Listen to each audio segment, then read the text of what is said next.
magari abbastanza per pagare una vita, oppure puoi migliorarti, quindi sarà abbastanza per pagarvi 2 bene. L'unica consiglio per farvi che è troppo bene potrebbe non fare troppo bene alle vostre sviluppo ma quello che secondo me è la cosa più importante per l'imprenditore è ascoltare la musica di Guerra Stellare. Sì.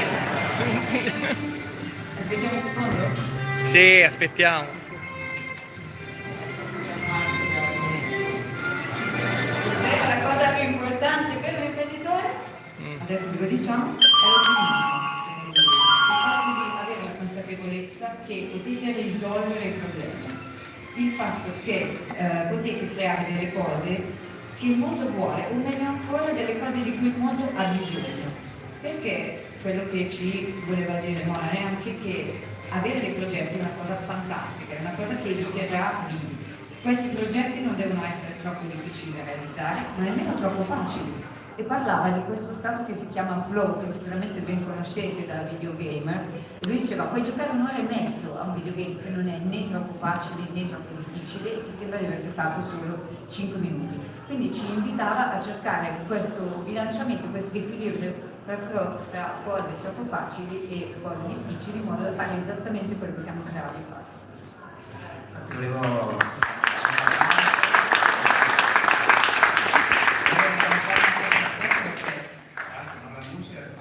Delle sue leggi, delle law, easy to play, hard to master o easy to learn, easy to master. Volevo chiedere proprio quando lui abbia imparato nella sua carriera, qualcuno di voi ha giocato Computer Space, è un gioco sicuramente molto complesso da giocare, funzionò, e poi si passò a Pong che invece risponde perfettamente a questo aspetto. La domanda che volevo fare è che cosa ha imparato lui della cultura del fallimento? Cioè, quanto è stato importante fallire per migliorarsi come imprenditore?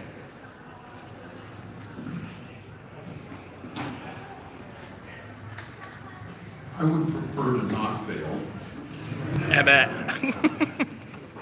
But I don't take it personally. Looking back, I've had a lot of companies. Most have been pretty successful. A few of them have been just horrible. You can't have a lot of regrets. Like I feel like I've got a good life. I turned down a third of Apple computer for $50,000, which I have subsequently regretted. Steve Jobs came to me before he started Apple and wanted me to be his first investor. And I said no. Do you know how much a third of Apple computer would be worth today? I don't even think about it. or maybe a little bit. I think that what I've found is that process, the thing that you do, is often very surprising. Like 5 years ago, I do this thing where I try to do a project part-time every year that is outside my comfort zone. And the reason I do that is you can't help but getting older. What you don't want to do is get dumber. And the best way to deal with that is to constantly exercise your mind. The best way to exercise, and I know that sounds funny, so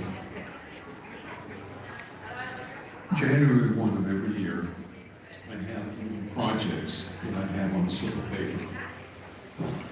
I put them in a hat, number them and pull them out, 11 of them, number them from 2 to 12, and throw dice, and then I have to do it twice. I do it so that I don't cheat. 5 years ago, it said, write a book. Now, I'm an engineer. I can't spell. My grammar is horrible. And the idea of writing a book was just silly to me. when you write a book, you think about it being published and that you have something important to say. But now I had to do it because of the dice. So I started down the path and I started to write a book. First one, I like to read science fiction. So I started writing a science fiction book. And I got thinking it was pretty good. You know, and then you find out you can get an editor who takes care of all your bad spelling and grammar and all that. So that's fixable. But then I went to this guy who deals with publishers. He said, no, the first book needs to be a business book and one that only you can write. So he said, I'm going to give you the title. The title is Finding the Next Steve Jobs. So I wrote the book, Finding the Next Steve Jobs. It got published by Simon & Schuster. And it was not ever a bestseller, but it was pretty high. It was a successful book, and now I'm a published author. Why? Because I just started. And all of a sudden the world, you just solve problems as they come along. In January, my second book is coming out called School, The Future of Education, which is a book about how you gamify education and fix everything. And I've still got my science fiction book that is still coming. It's been edited a couple of times, and I'm going to get that done one of these days when I get time. But now I have an avocation as an author. Try that. Just do weird things. And you may find that you've been working on something that's totally wrong for you, that your brain is actually best suited for something that you didn't even figure out. Wouldn't that be cool? But more than that, life's an adventure. Live it fully.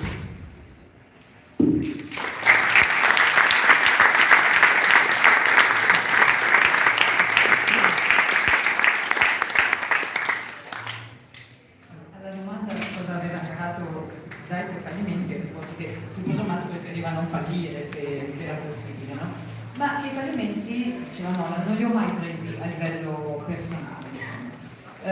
Ho avuto diverse imprese, alcune sono andate bene, molte, alcune sono andate malissimo, poche, ma insomma uno non può permettersi di avere dei rimpianti. A un certo punto ho avuto la possibilità di comprare un terzo di Apple per $50.000. Immaginate se l'avessi fatto, quanti soldi avrei adesso? Invece vi ho detto di no, ho detto di no a Steve Jobs che mi chiedeva di essere il suo primo investitore. Anche queste cose succedono, ma non ti puoi permettere di rimpiangere troppo, insomma. A volte ho scoperto che i processi mentali possono anche stupirti, e vi dico in che senso. Io cerco di avere ogni anno un progetto diverso dal solito, qualcosa che mi porti fuori dalla mia comfort zone. Perché ovviamente non puoi evitare di diventare più vecchio, però puoi evitare di diventare più stupido, e lo puoi fare tenendo il cervello in esercizio. Qual è il mio modo?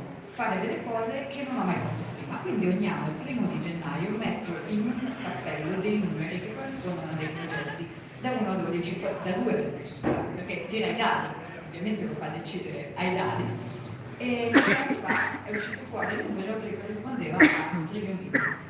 Adesso ragazzi, io sono un ingegnere, non so assolutamente niente di come si scrive, proprio a livello di non sapere la grammatica e non sapere come si fa lo spelling delle parole.